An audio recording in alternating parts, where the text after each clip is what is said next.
With the election right around the corner and our ever-expanding network of podcasts, including our most recent edition, Still a Consciousness, there's never been a better time to become a member. In addition to no ads, members receive bonus content for virtually all of our shows, an invitation to join the DSR Slack community, access to our Discord community, and enhanced show notes for select shows. Our goal is to make the DSR Network membership accessible to everyone, so for the month of May, enjoy 60% off the normal monthly or annual price for the first month or first year. Visit thedsrnetwork.com/buy and enter code MAYDAY, one word, at checkout. That's thedsrnetwork.com/buy and code MAYDAY. Thank you very much for your support.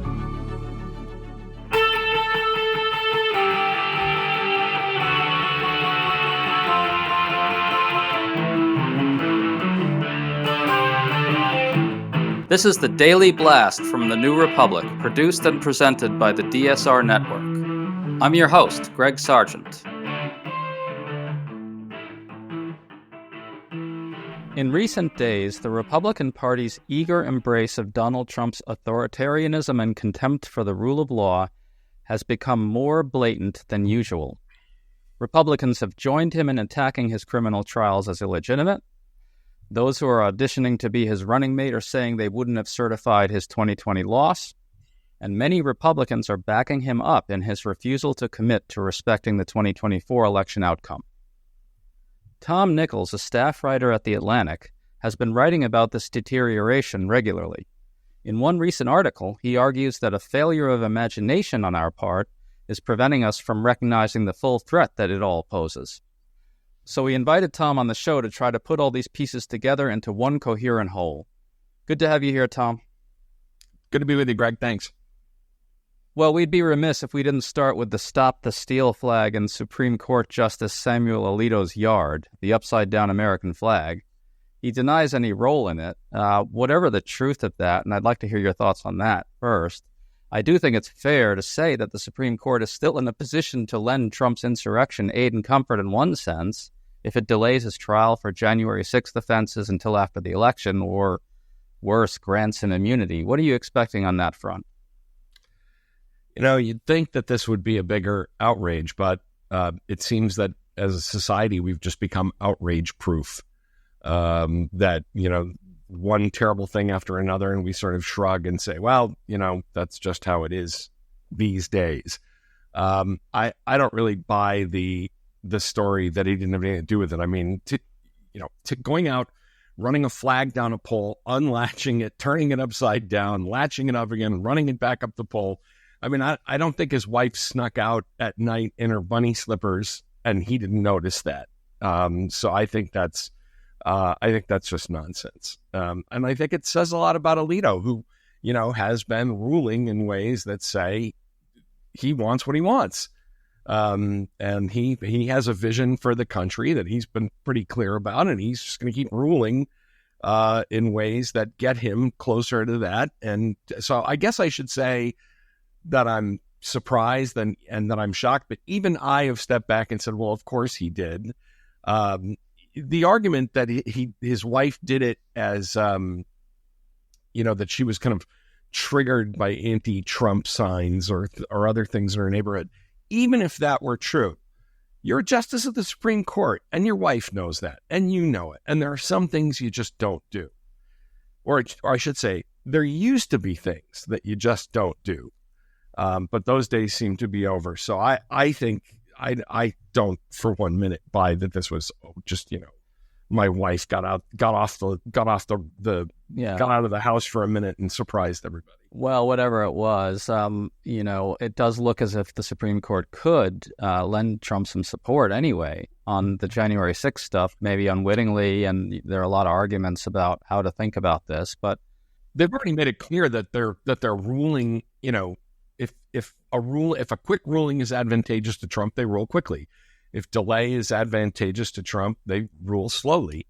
I'm still stunned that they even took this whole immunity case, which, I thought that I'm not a lawyer. I'm just an unfrozen caveman former professor.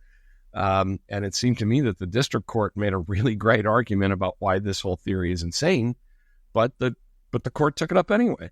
So, again, our ability to be shocked is probably going to be tested yet again. Yeah, I mean, it does look as if there are scenarios in which the trial could at least get started before the election. I guess we'll see. I want to work through a few things we've seen lately on other fronts.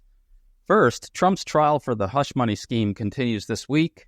Republicans have stampeded up to that Manhattan courtroom to attack the proceedings as illegitimate, often aping Trump's own language. I think people are missing a critical point here, Tom. These Republicans aren't just showing personal support for Trump or auditioning to be his beep or whatever. They're declaring that their primary allegiance is to Trump over our institutions and the rule of law. What do you think of that? First of all, can we just point out just how weird this is to have a bunch of guys show up at a trial in New York wearing identical suits and ties, like they're either part of a cult or they're like part of the same, boy band or something. I mean, it's just weird. That is just, how do you do that and just not feel awkward? But your larger point is absolutely right, Greg, which is that this isn't just like, well, we're here to support our friend Donald Trump. We're here to cast doubt on the legitimacy of the rule of law and trial by jury. Because it's clear that unless this is either a hung jury or an acquittal, they're not going to accept the outcome.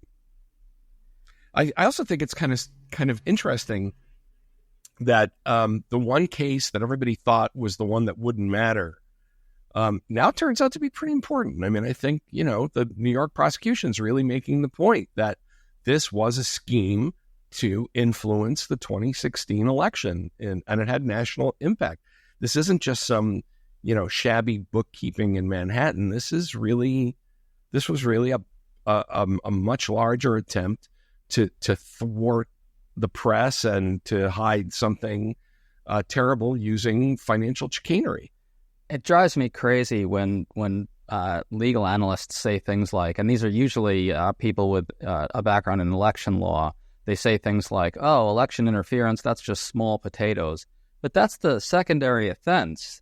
The primary offense here is a massive conspiracy to deceive millions of Americans and cheat his way into the White House. I don't understand why we get drawn down these rabbit holes where we're just saying, oh, well, in election interference, that doesn't really amount to much. Nobody's going to really think that's serious.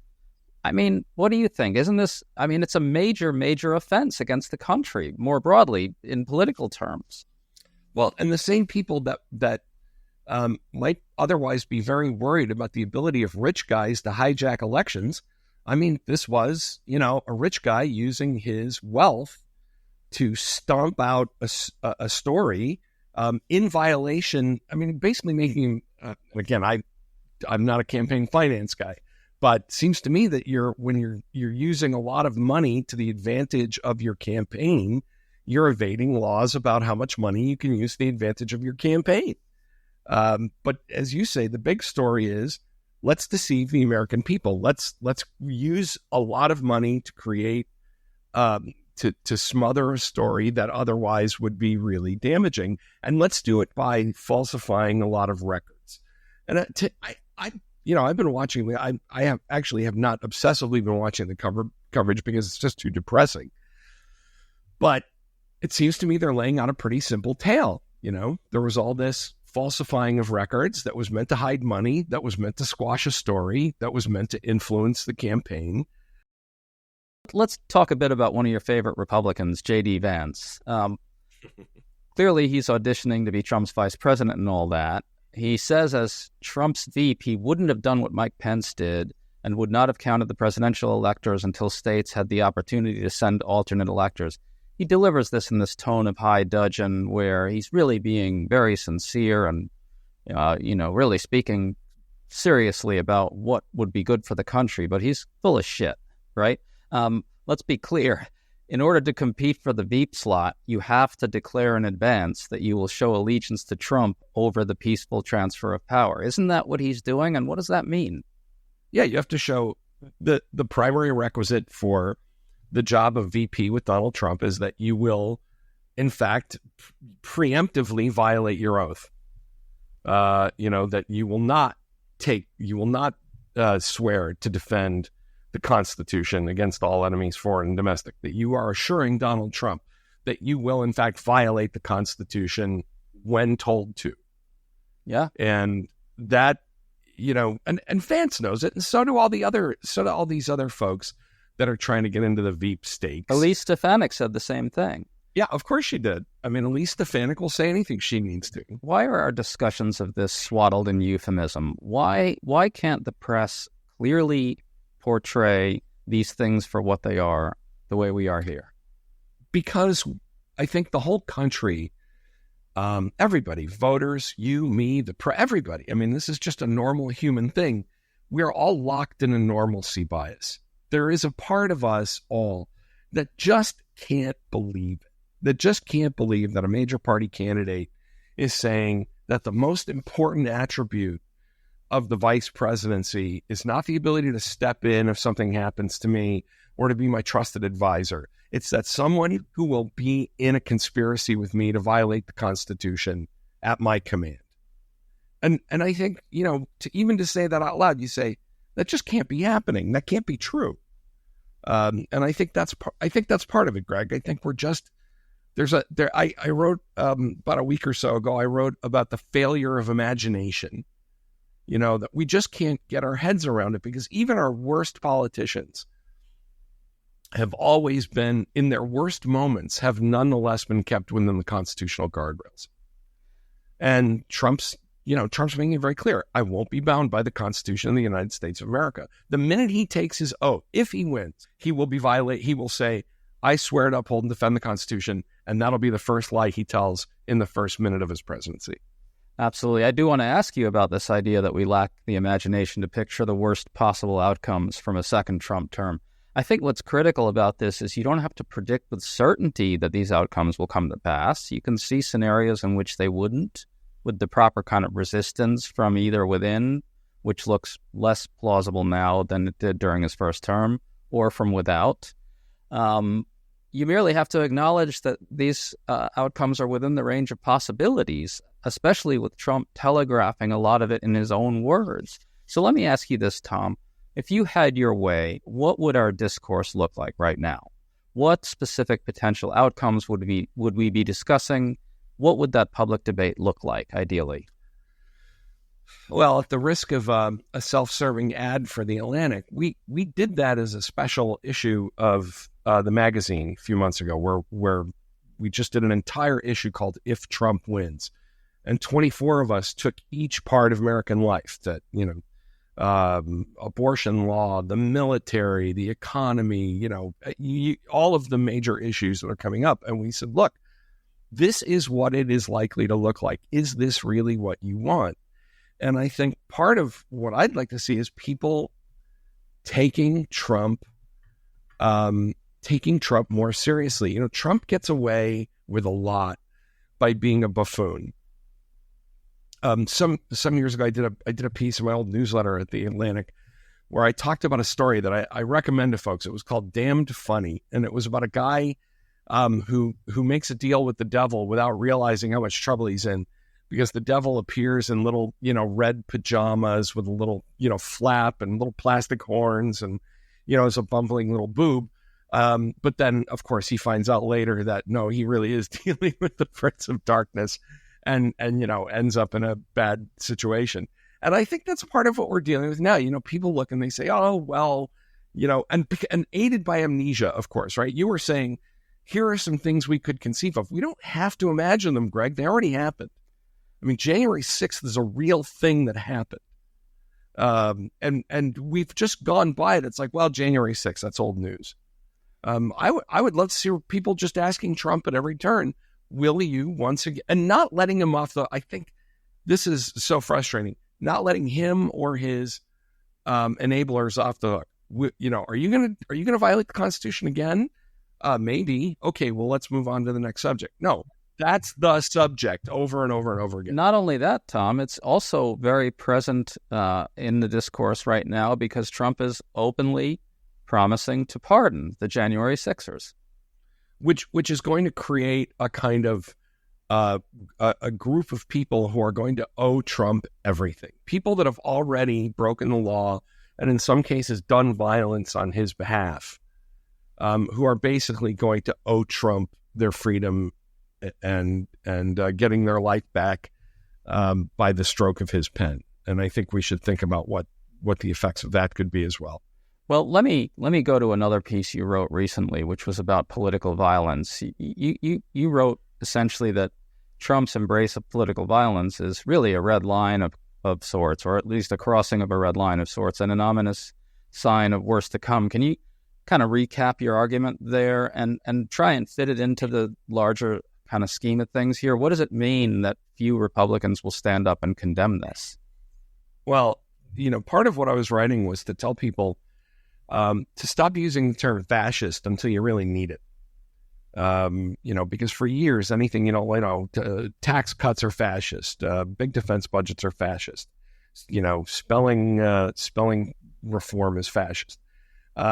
Trump, for me, crossed the line when he started dehumanizing his fellow citizens and he started talking about vermin and, that we're going to root out these folks. And of course, the people around him, these other Republicans who enable him, constantly are backpedaling and saying, well, what he means is, and it's always the same dance, right? Trump says something horrible. His enablers say, well, what he means is something different. And then Trump steps forward and says, no, I meant exactly the thing I said before. And I think, these Republicans, I think it's really important to bear in mind. And I think every discussion I've had about this over the past 2 years, I keep using George Will's phrase here, which is that this is the first political party in history that hates and fears its own voters. And so they are so afraid of their own voters that they would rather go along with even these awful threats of violence, because at least that way then they're turning the mob against other people.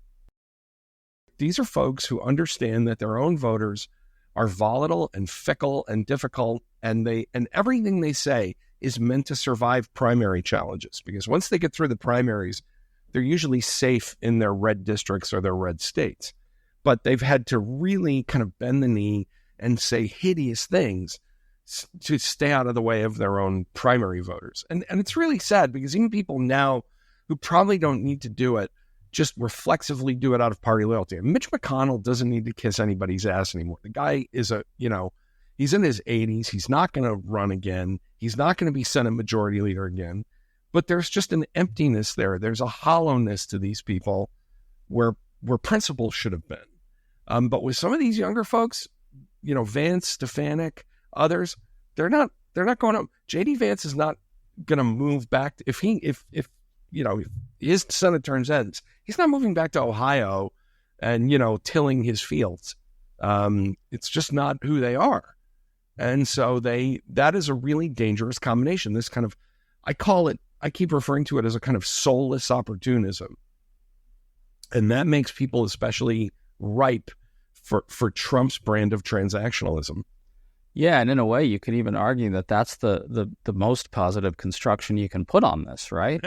Yeah, a darker, right. That's the nicest thing you could say, is right, that they don't actually believe any of this. Well, a darker interpretation would be that they're fully on board with Trump's brand of authoritarianism. I mean, it's hard to interpret their effort to cover up January 6th in any other way. Well, they're on board because they think they'll never be on the wrong side of it. Right. That they if they thought this was something that personally threatened them, they would be champions of the Constitution tomorrow, and the rule of law and observing elections. But because they are trying to stay in D.C., stay away from their own voters, I think deep down, part of the stridency of people like Vance or Stefanik or others is because deep down, I think this is true of a lot of people in the MAGA movement. Deep down, they know they're wrong.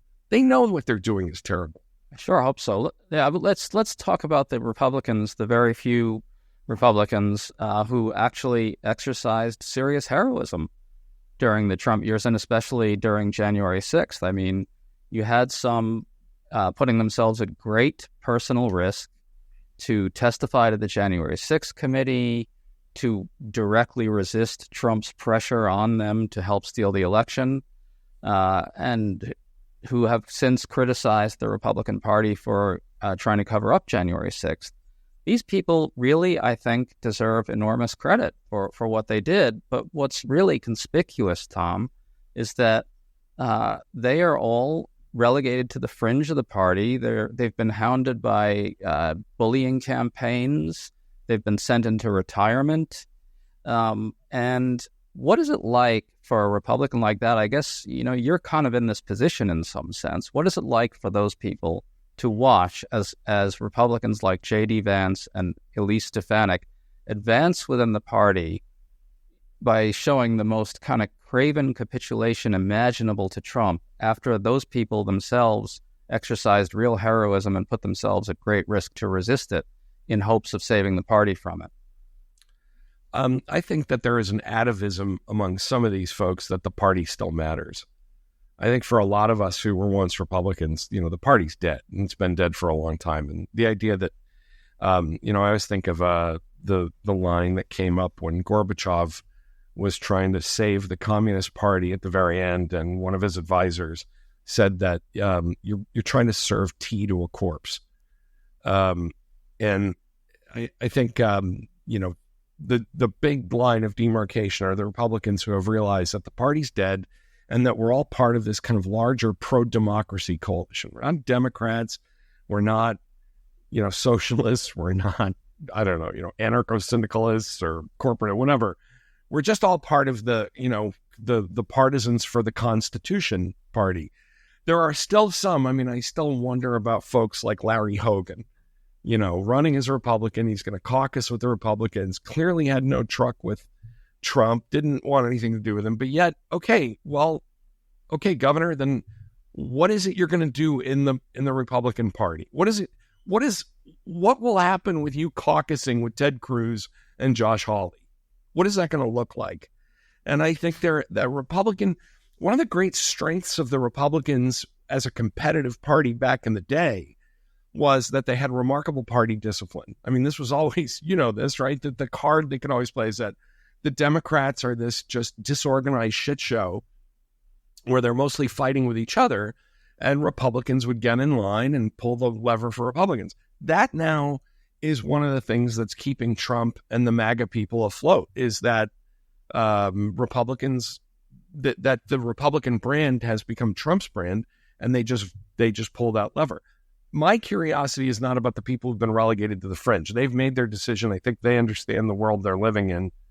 I will say that one of the things that I find really striking for everybody who criticizes MAGA world is how violence and threats of violence have become normalized. Anybody like anybody else who's ever written about Trump, I get death threats.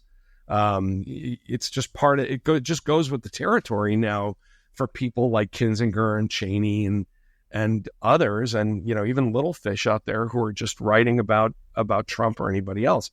But I'm curious what the people who are trying to run as normie Republicans, because there is no party for them, and I don't know what they think they're going to do if they win and they get to DC. Well, that brings me to my final question for you, Tom. So groups like Sarah Longwell's are really putting a lot of money into trying to win a stripe of these normie voters that, as you put it, these are, moderate Republicans alienated by Trump, Republican-leaning independents, really would have a lot of trouble voting for a Democrat. We saw in 2022 that reaching out to those voters did make a difference. It's surely helped bring down all the big MAGA candidates like Kari Lake and so forth. What are the prospects now that Trump and Biden are on the ballot for actually getting some of these people to vote for Biden? Are you optimistic or pessimistic on that? It's only May, and so I'm trying to take that view of people. People just don't focus, and they say a lot of stuff that is mostly demonstrative and performative when they're asked. I'm unhappy. I don't like the economy. I'm gonna shake it all up. Right. What we found in 2020 and 2022 is that in the end, a lot of those people walk into the booth, no matter what they've said, and they say, "I can't do it. I can't have it. I can't have Kari Lake as a governor. I just can't do it." So I don't know. I think one of the things that bothers me is the vibes election problem of, Biden's record. I've actually argued that if you take Biden's name off his record, almost any incumbent would want to run on it. It's just as not as a partisan matter, but simply as a kind of empirical matter. If you were running for president, what would you like to have on, what would you want inflation and interest rates and the Dow and, all of that other stuff economically, as well as, NATO, cohesion, and all these other things happening that are pretty positive. Those are all in the pros. I mean, you wouldn't want the bungled withdrawal in Afghanistan. Excuse me. You might, the whole dust up with Israel and Netanyahu. But by and large, if you gave this record to most incumbents, they'd say, sold, I'll take it.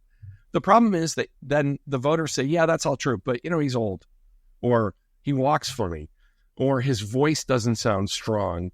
And I don't know I just don't know what to do with that. I mean, because then it leads to a lot of other kind of weird denial. No, crime is really up. Inflation is really high. None of those things are true. But people sort of then retroactively fill in the blanks to say, well, I might have to vote this way or that way, and I'm going to just reorganize reality so that it matches my preferences. And that to me severs the link between governing and elections. It means basically everything is based on TV and vibes, and nothing is actually based on, reality.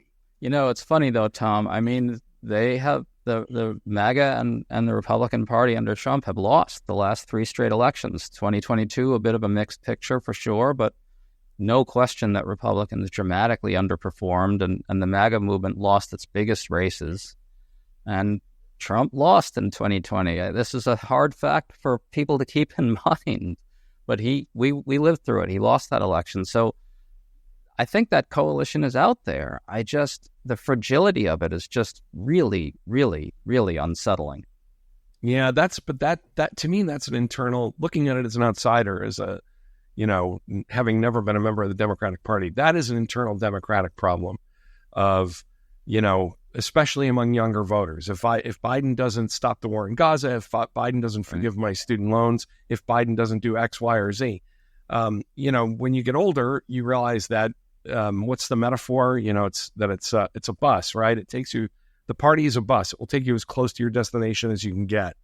And I think that's always been a problem. Republicans, Democrats fall in love, Republicans fall in line. And this is what you're up against with that coalition. But I think what's really concerning is the degree to which the MAGA coalition simply is immune to, and I will say this about the MAGA coalition, as well as a large swath of Americans, simply immune to any kind of empirical reality. It just doesn't matter. And that, to me, becomes dangerous, because then it says that, there's no memory of what happened under Trump, or the memories are, like people literally saying, yeah, the economy was better 4 years ago. Oh my God. Yeah. Or people saying, I think things are worse than they are, or I just don't like the way, Joe Biden walks. You can't sustain a democracy on TV and vibes. And I'm not sure where that goes. But I do think most people, in the end, I mean, as you say, the last 3 elections have been people who walked in and said, for all my complaining, I can't punch that button.